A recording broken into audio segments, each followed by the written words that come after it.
say we've got problems, I say we've got solutions.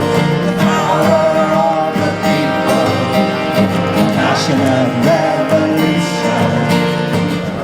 Are encouraged to identify within groups that judge out groups. In other words, to develop uncompassionate attitudes to the foreigners or poor people or whichever vulnerable group it is.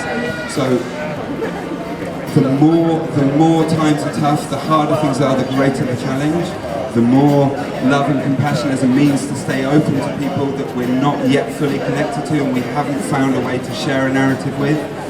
The more we can bring about the change we need to see, and the more we have a constant antidote to that attempt to make people believe that we can't have a change, that we can't bring people together. So that antidote is in our hearts. It's what every single child from day one wants more than anything else.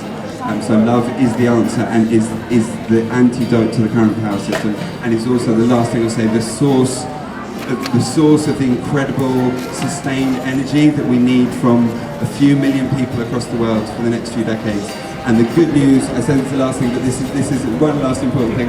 The good news is that most critical masses for major change require an astonishingly small percentage of people to be involved.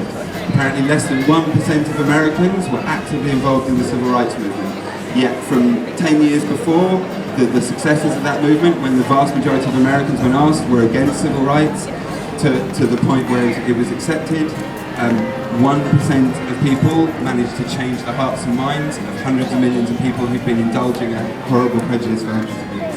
So all it takes is those of us who do see what's going on, acting from love and compassion and working out how to work together. Thank you very much.